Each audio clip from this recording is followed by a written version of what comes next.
I tightened my grip on the worn leather strap of my old tote, feeling the rough edges press into my palm, and told myself I was ready. The brown coat, draped over my shoulders, frayed at the cuffs and faded at the seams, wasn't just clothing today, it was a mask. This wasn't a normal family visit. Today, I was testing my in-laws, and the outcome could change everything. Michael was waiting for me at the bus stop, looking more nervous than he did when pitching to investors. When he spotted me stepping down, his brow furrowed. "Are you sure you want to do this?" We could just tell them the truth. "Mom will understand eventually." I shook my head, adjusting the old wool scarf around my neck. "No, Mike. You know how your mom has seen me since day one. In her eyes, I'm just some small-town girl with no career, no fancy family name. Today, I want to see how she treats me when she thinks I'm exactly what she's always assumed." He exhaled, the sound almost a sigh of surrender, and took my hand gently. His warm brown eyes held a mix of love and unease. "Just remember, she isn't a bad person. She's just old school." I gave him a soft smile, though my stomach churned. "I know, and I'm not here to humiliate anyone. I just need to know if there's a real chance for us to be a family." The Turner house came into view at the end of a tree-lined street in Buckhead, one of those elegant, slightly dated southern homes with red brick walls, a gray slate roof, and white-trimmed windows that gleamed in the winter sunlight.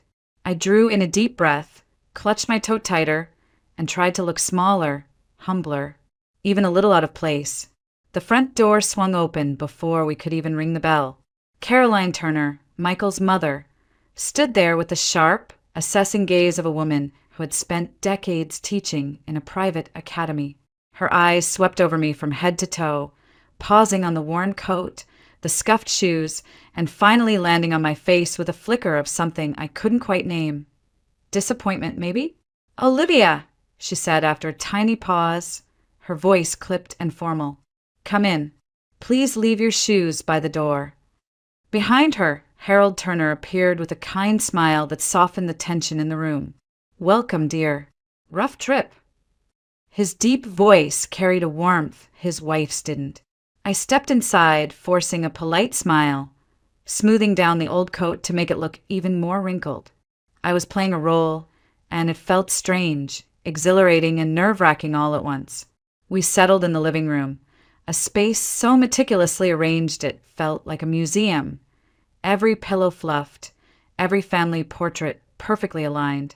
Caroline poured tea into delicate china cups, her eyes occasionally flicking toward me as if cataloging every detail. "So, Olivia," she began, voice even but edged, "where are you working these days?" I lowered my gaze, my voice quiet. "Just an office job, really. Mostly answering phones and filing paperwork. Nothing special." One of her brows arched, the corners of her mouth lifting into what looked like confirmation of a long-held belief. "Ah, well, stability is good. Even if the pay isn't great, I suppose." I nodded slightly, feeling the burn in my throat, but staying in character. Michael shifted beside me, ready to jump in, but I placed a hand on his leg under the table and shook my head slightly. Caroline leaned back, swirling her tea, her tone casual but cutting. "And where are you two living now? Still renting? You know, houses aren't getting any cheaper in the city." I told Michael he could have chosen differently. Someone more established. "Remember the Walker girl, Michael? She just passed the bar exam." Her words landed like tiny needles, sharp but expected. I had known this moment was coming, and I needed to hear it all, every judgment, every assumption, before the truth came out. Caroline's words hung in the air, delicate and sharp like glass about to shatter. I kept my smile steady, though every muscle in my face begged to flinch. Michael stiffened beside me, jaw tight, and I could feel his pulse racing through the palm of his hand resting on his knee. "Mom," he said slowly, "Olivia and I are happy where we are. We're doing fine." Caroline tilted her head slightly, her lips pressing together as if she were holding back an unkind remark, though clearly she wasn't. "Happy? Happiness doesn't pay the mortgage, sweetheart." I just worry.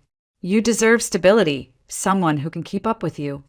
I lifted my teacup and took a slow sip to keep from saying something I might regret. My plan was working. This wasn't about fighting back. It was about listening, really hearing what she thought when she believed I had nothing to offer. Her eyes landed on my coat again, her gaze narrowing. You know, Olivia, I always say first impressions last forever. When I first met you, I thought, well, she's nice enough, but clearly from a small town. I figured you'd grow into the city life, but I guess some things don't change. The remark felt like a small slap, even though I'd invited it by dressing like I had nothing. I took a deep breath, kept my expression soft, and nodded as if I agreed. Michael's patience finally cracked. Mom, enough. You don't know everything about her. Caroline set down her teacup with a soft click. And what exactly do I need to know, Michael? She works a basic job. You too are still renting. And she gestured toward me. She didn't even dress up for meeting her in-laws. What am I supposed to think? I placed my hand gently on Michael's arm and whispered, "It's okay, let her speak." He looked at me like I'd lost my mind, but I hadn't. I needed to see this through. Caroline folded her arms. You're both adults, but marriage is serious. You can't just live on love and paychecks that barely cover rent. And children? What happens when kids come along? Do you want to raise them in what? A rented apartment with hand-me-down furniture. Her words weren't shouted, but they were heavy, full of judgment. Michael's cheeks flushed. We're doing fine, Mom. Stop acting like Olivia is, Caroline interrupted sharply. Like she's what? Unprepared? Unsuitable? I'm just being honest. You had other options, Michael. Remember Claire Walker? She came from a good family, had a trust fund, went to Duke. That's enough, Michael snapped, standing so abruptly his chair scraped across the hardwood. We're leaving. But I reached for his wrist, keeping my voice calm, almost gentle. No, let's stay. I want to hear her out. All of it. Caroline blinked, clearly startled by my composure. You want to hear it? Yes. I smiled faintly. I think sometimes it's good to be honest, even when it's uncomfortable. Caroline hesitated, then sat back. Well, honesty is what families need. I just don't want to see my son struggling because someone couldn't match his ambition. That's all. I nodded again, as if absorbing every word. Inside, my stomach twisted, but not from anger, from sadness. I could see it now, so clearly. Caroline wasn't cruel because she hated me. She was harsh because she was scared, afraid her son might have a harder life than she imagined for him. Still hurt. The rest of the meal passed in awkward silence, broken only by Harold's attempts at small talk about the weather and the garden. Michael stayed tense, ready to explode again, but I kept giving him subtle signals to let it go for now. Finally, after dessert, Caroline leaned back and checked the time. I almost forgot. My show is about to start. Michael groaned quietly. I'd heard about this before, her obsession with a particular talk show that aired nightly. She clicked on the TV, muttering about how this one was supposed to be inspirational. I sipped my tea, wondering if I should just excuse myself to the restroom, until I heard the host's voice booming cheerfully. Tonight, we have an incredible guest, one of the brightest young entrepreneurs in education technology. Please welcome Olivia Turner, founder and CEO of EdFuture. The camera panned to a woman in a cream-colored suit, her hair neatly pinned, makeup perfect. She smiled at the host with easy confidence. My smile, my face. Caroline froze, blinking rapidly. She looked at the screen, then at me sitting right there in her living room, in a shabby coat and scuffed shoes. Her lips parted, but no words came out. The host continued. Olivia built her company from scratch, expanding to serve over 1 million students nationwide, with more than 300 employees and partnerships with state education boards. She's also a mother to an 8-month-old baby girl, Chloe, and wife to software engineer Michael Turner, who also happens to lead development at EdFuture.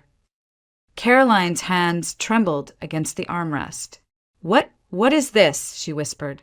I set down my cup slowly, my voice soft. That's me. The job you never wanted to hear about?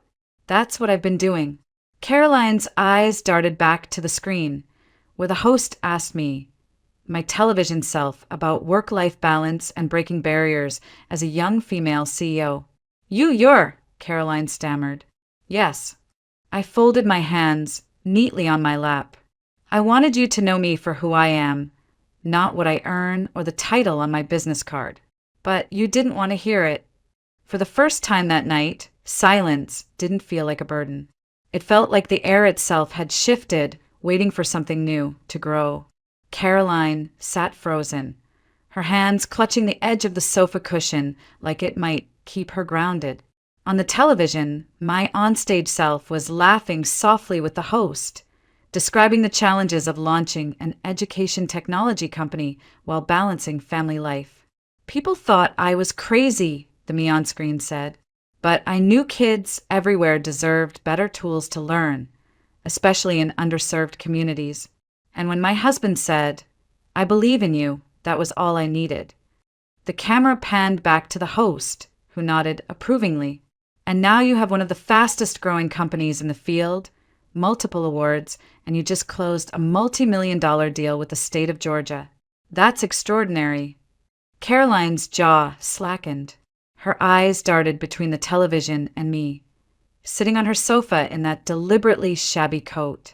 I held her gaze calmly, my hands clasped together in my lap. You're the Olivia Turner, she whispered, as though saying it out loud might shatter the room. I nodded gently. The same one you've been watching on TV. The one you thought was just answering phones and filing papers. Her face turned pale. But you said, I thought you were just ordinary. I finished for her, my voice soft but steady. That's what you wanted to see, isn't it? Someone ordinary. Someone who couldn't possibly match Michael's potential. Someone you could feel justified in looking down on. Caroline's lips trembled.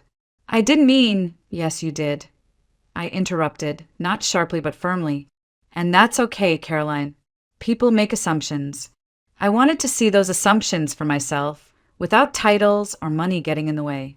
That's why I wore this old coat, carried this worn-out bag.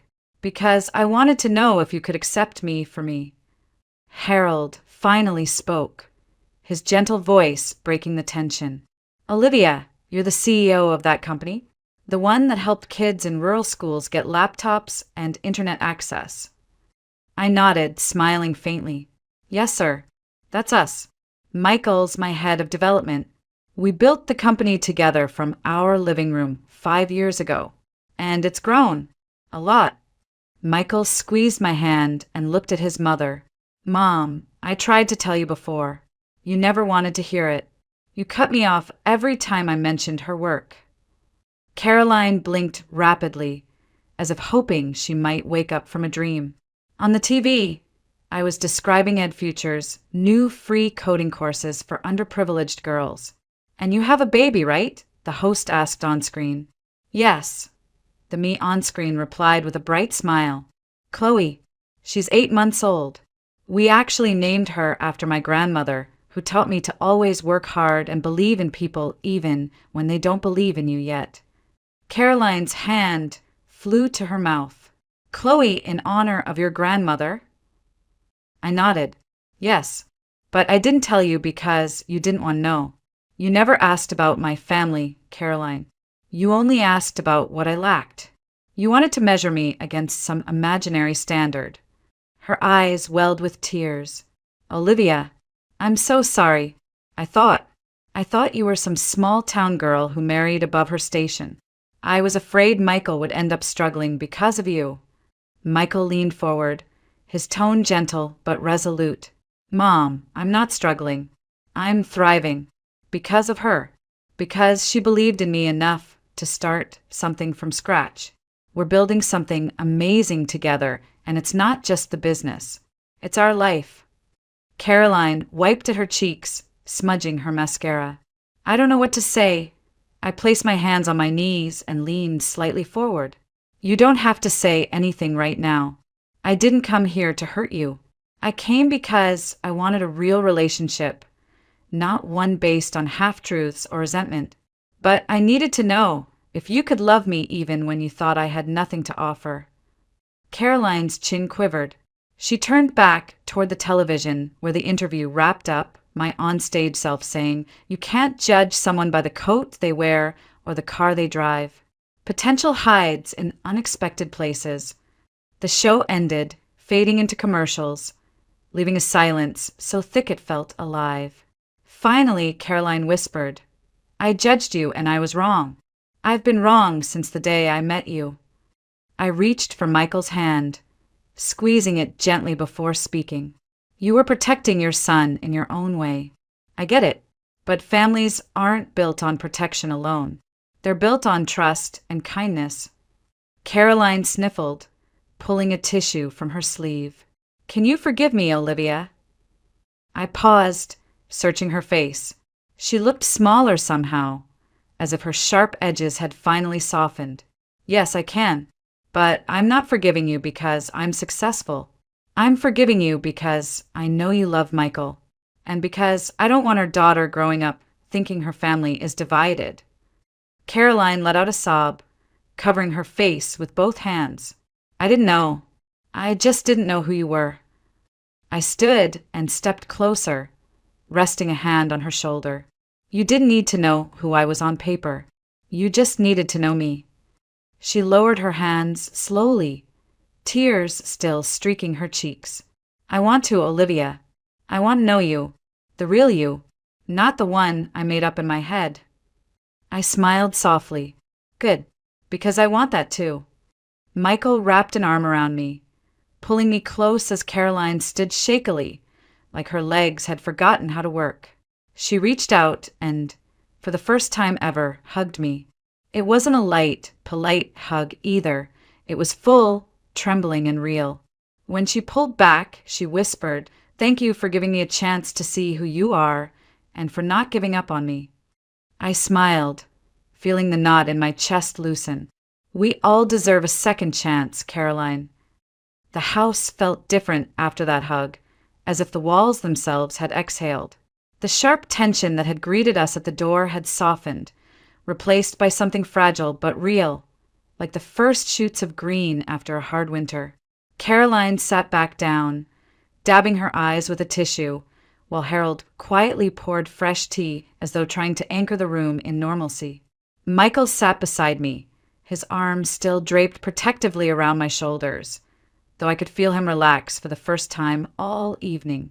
Caroline cleared her throat, her voice trembling. "Olivia, I judged you because I was afraid. I spent years telling Michael he needed stability.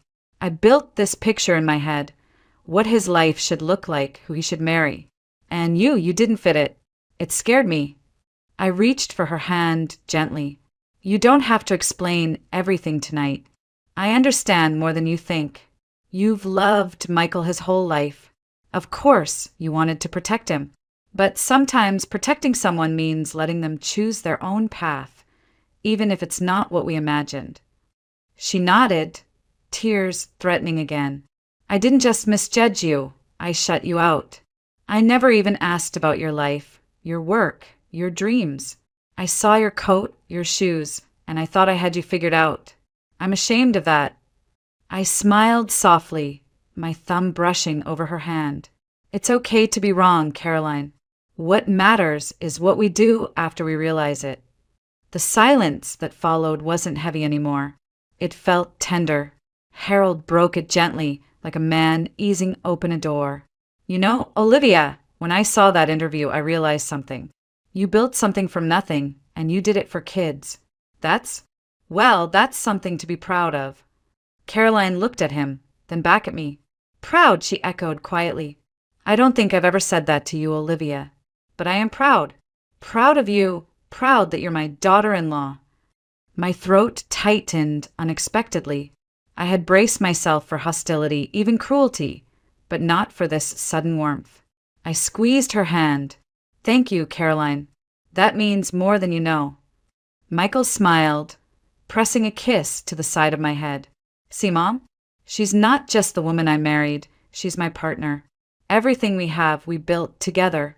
Caroline nodded, still holding my hand. I see that now, and I'm sorry it took a television show to open my eyes.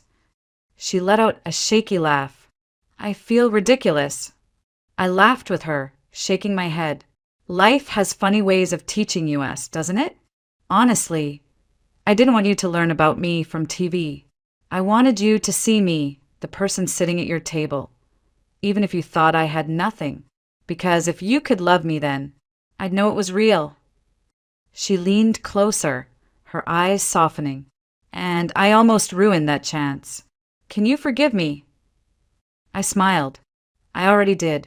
The moment you hugged me, it felt like everything heavy between us just dropped. Harold clapped his hands lightly, almost ceremoniously. Well, now that we've cleared the air, I think it's time we talk about the real star of the show, Chloe. Where's that little angel of yours? Michael grinned. Home with the nanny. She's probably fast asleep by now, but tomorrow you can meet her. I think she'd like her grandma. Caroline's lip trembled again. Grandma, she whispered. I'd like that very much. The following afternoon, Caroline and Harold pulled up to our home, their car packed with an almost comical number of shopping bags. Caroline stepped out holding a teddy bear bigger than our 8-month-old. I didn't know what she likes, so I brought options, she said sheepishly. Michael chuckled. Mom, you didn't have to. Nonsense, she cut him off gently. It's my first time meeting my granddaughter. You only get one first impression. I met her halfway. Chloe balanced on my hip. Caroline froze for a moment, just staring. She's beautiful, she whispered, voice breaking. She looks just like you, Olivia.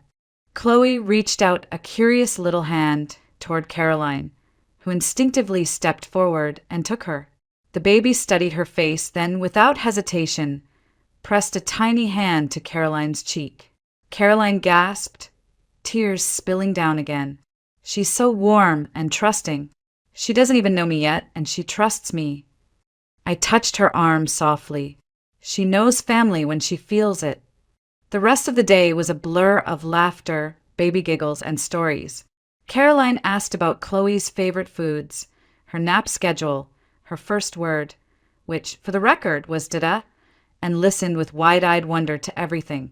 Harold assembled a playpen he had bought on the way, while Michael grilled burgers in the backyard like it was a family reunion.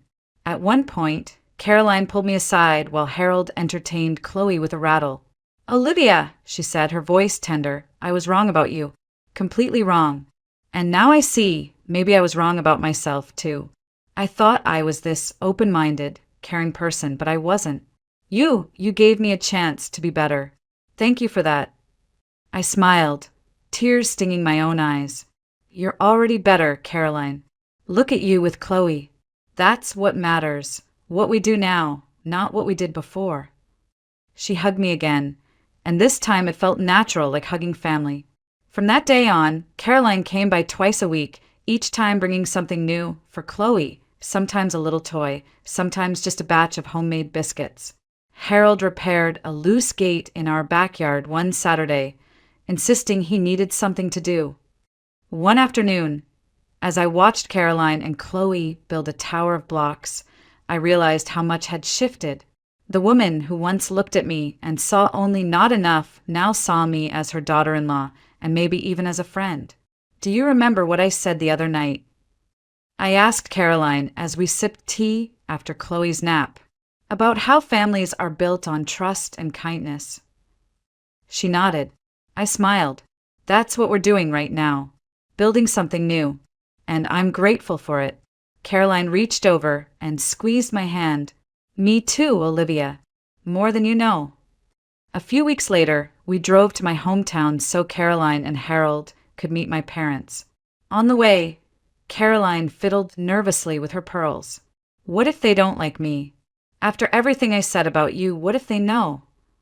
I glanced back from the passenger seat and smiled. They'll love you. My mom once said people are like books. You can't judge them by their covers. I think you two will get along just fine. And they did. My mother and Caroline bonded instantly over gardening and Southern literature, while Harold and my father debated whether the Braves had a shot at the playoffs this year. That night, as we sat around my parents' old oak dining table, I looked at Michael, then at Chloe asleep in her travel crib, then at Caroline laughing with my mom, and I felt something I hadn't expected to feel so soon. Peace. Real, healing peace. That night, after everyone had gone to bed, I stood outside on the porch of my parents' house, looking up at the wide Georgia sky. The air smelled faintly of pine and warm earth, and for the first time in years, I felt completely still inside. Michael came out, wrapping his arms around me from behind. "You're quiet," he whispered. I leaned back into him, smiling softly. "I'm just thinking about how much has changed in so little time. A few weeks ago, your mom barely looked me in the eye, and now she's inside, helping my mom plan a joint birthday party for Chloe." Michael chuckled. "Yeah, she's going to spoil Chloe rotten."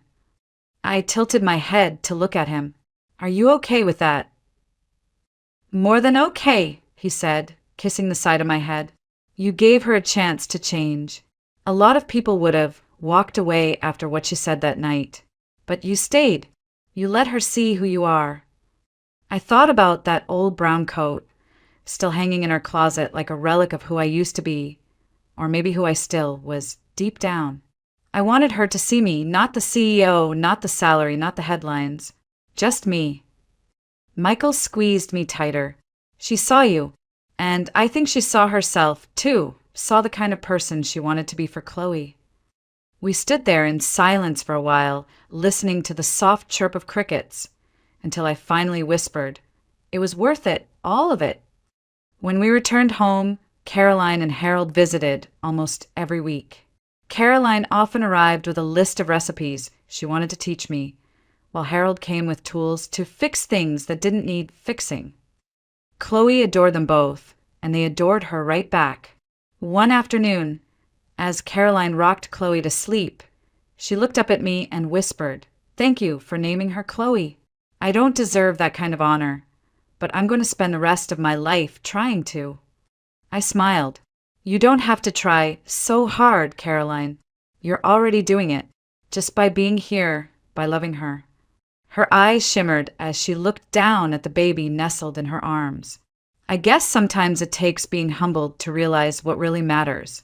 Not who has the biggest house or the fanciest title, but who shows up for family. I nodded, my throat tightening. Exactly.